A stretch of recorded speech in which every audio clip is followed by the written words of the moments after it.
Hello and welcome to a brand new Total War Warhammer video. Today we are checking out the brand new DLC that's just been announced for Total War. It's called the Call of the Beastmen. So what we're going to do is we're going to have a quick look at the trailer. You might have already seen that so far, but what I'm going to add to that afterwards is that I'm going to go through the actual DLC itself, see what they say about it, but then I'm going to go through to actually what the army, and talk about the army itself, how it works in the tabletop version. I'm going to even show you some of the actual units that will be in the game, not the models themselves, but the tabletop version, so you can get a much better understanding of this sort of vague Beastman army if you're not already a Games Drop player. So let's firstly get on straight on with the trailer, even, that's what it's called.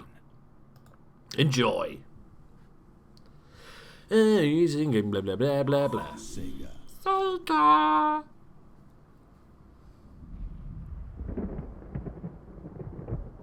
Creative Assembly in association with Games Workshop. It always starts with dead bodies, doesn't it? Oh, look at that dude. He's not happy.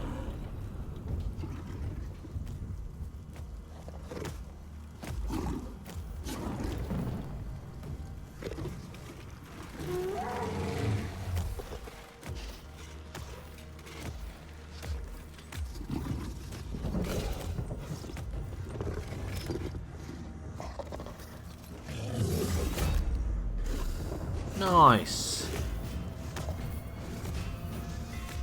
You can't go wrong with a head on a stick.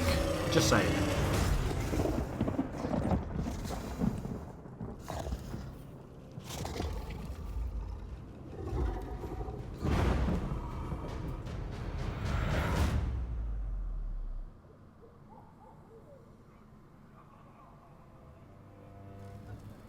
Oh, they've got no idea.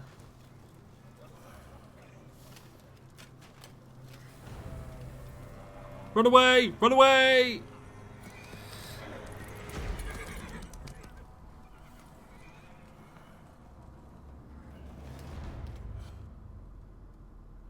And run away. Too late.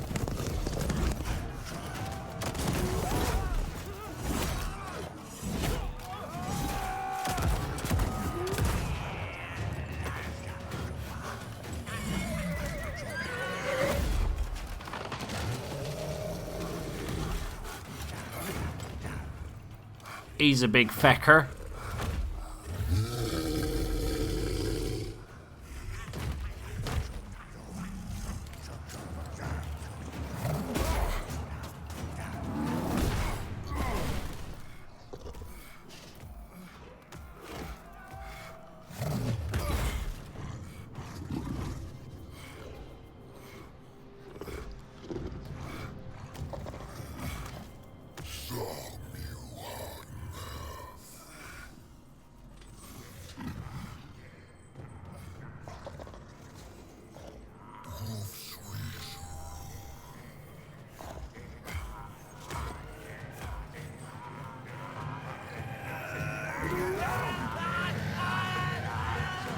He gonna be dead.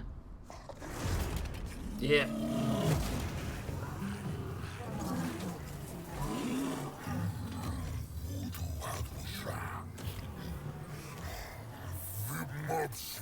Man filth.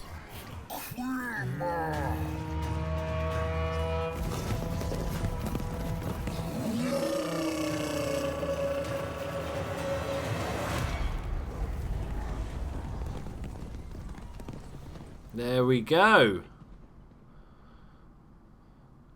Okay, so the first bit of news talked about is the actual date of the release. It's 28th of July. That's just 2 weeks from today. I'm actually going to be in Amsterdam, which is really annoying on that day, but okay, I'll be back after that.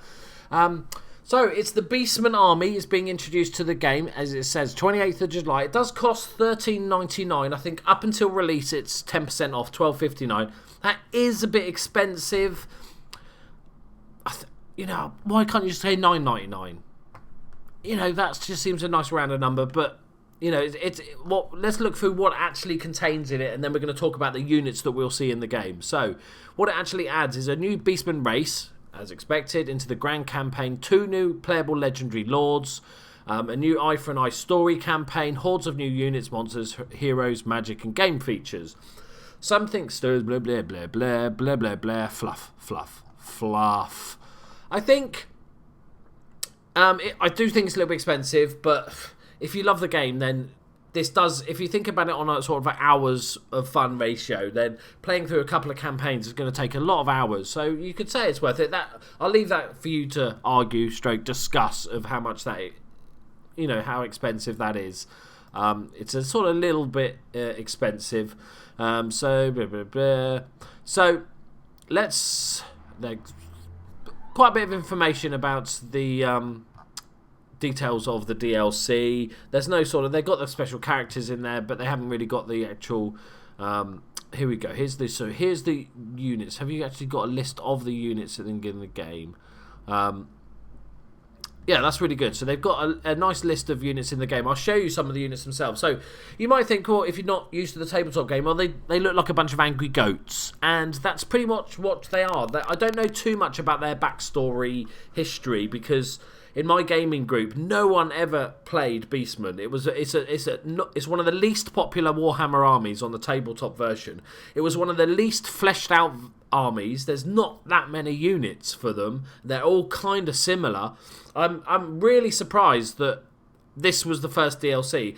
I can't believe they haven't done elves. You've got to stick one of the elf armies in there, surely. Like I would have thought that would have been the first DLC, or maybe the Bretonians because it's kind of already half in there. Maybe down the line they'll do Bretonians.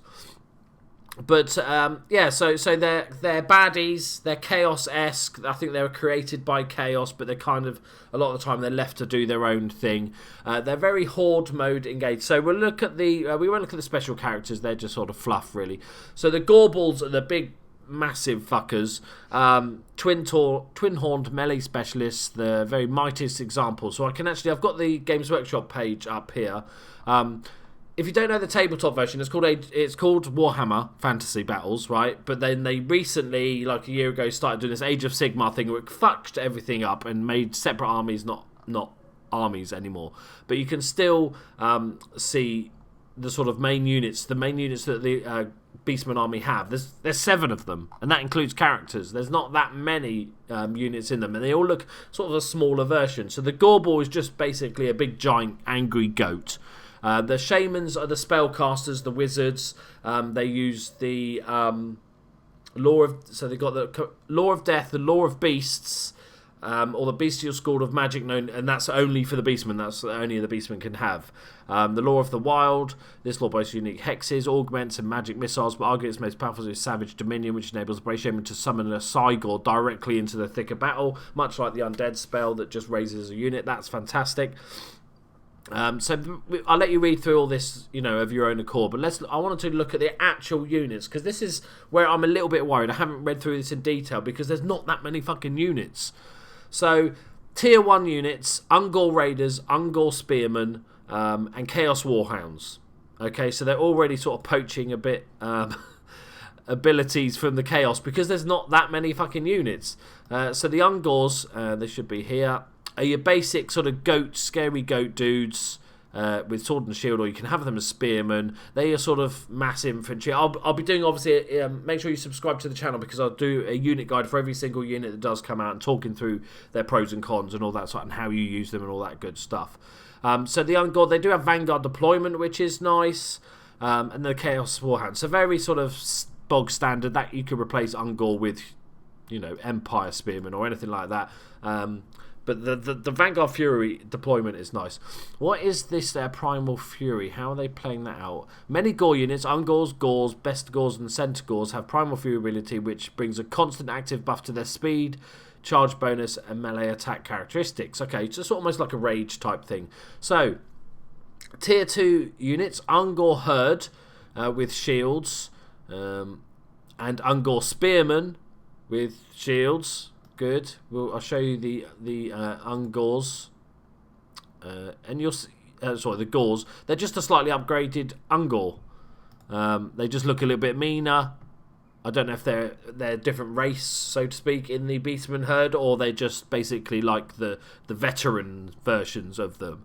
I think they're going to the models look really good. I think they're going to look really good, but I'm not sure if there's enough difference. Like tier 2s, there's only one Warhounds again and Ungors, which are just slightly. Oh no, sorry, these are Ungors as well. We haven't got to the Gauls yet. So the tier 2 are just Gauls with shields. Sorry, my bad. So Centaurs. So it's tier 3 units, Centaurs. I think that we have them. No, we don't. Centaurs, tier 3 melee, monstrous cavalry, very fast. Vanguard deployment, that's interesting for monstrous cavalry. That could be fine. That could be fun. The Gore Herd, which I just showed you accidentally, is just a slightly upgraded version. And the Razor Gore Herd, I don't think they sell those anymore either on Games Workshop because they fucked everything up, basically. We can have a Google Razor Gore, if I can spell it right. Yeah, so an angry type dude there. That's fair enough. Going back to the thing. Minotaurs, you know what a Minotaur is. They're just like a sort of larger angry goat. The Bestigor, which is the tier 4 unit, so we're getting up in there. These are sort of more higher level guys. Are kind of the same thing again, really. You see what I'm saying about this army? It's not. I never had any interest in collecting it because it looked cool, but it was all too similar. So they've got two-handed weapons in the picture there. So yeah, great axe.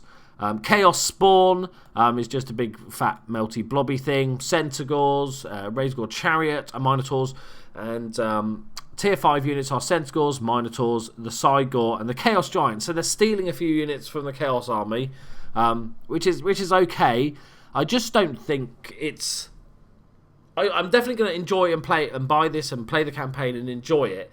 But I always liked collecting armies that had lots of differences in them. Like, Empire was one of the best because you had so many different variants. On the tabletop version, there's so many more units than there is in the game. But these are all just a little bit too similar for my liking. They're just sort of the next slightly bigger version or the next slightly angrier version of the previous one. The sort of mentality of these attacks, what I'll do special guides on how you play with these units and everything.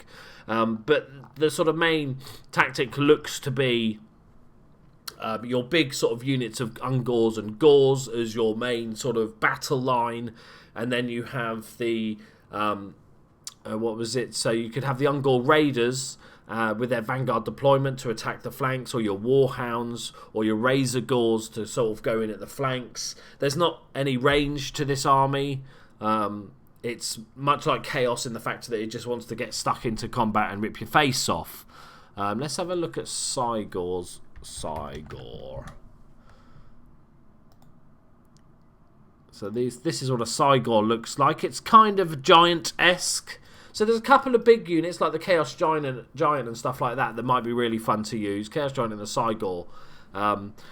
Special ranged weapon, very long range. So it's almost like the Hell Cannon for the Chaos. It's their only ranged weapon. It seems like the Scigirl is the only one that can really do anything.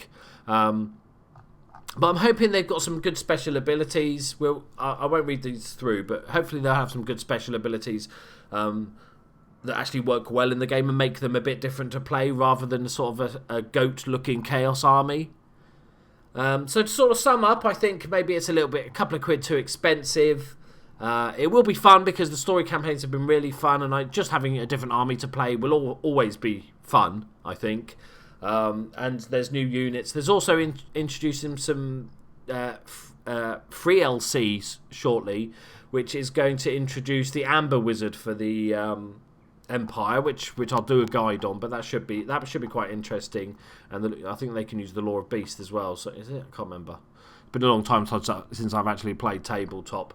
But I think it's definitely worth getting it. Obviously, like if you're into the game, get it, because it's just adds more depth to the game, adds more fun. Obviously, all these races are used in multiplayer as well, so that'll be good fun. And I will definitely be making guides on all sorts of stuff. I just hope that they try and make it as unique as possible and make that sort of campaign play style and the story mode a lot different to the Chaos, go kill them type stuff. Just give us something a bit different.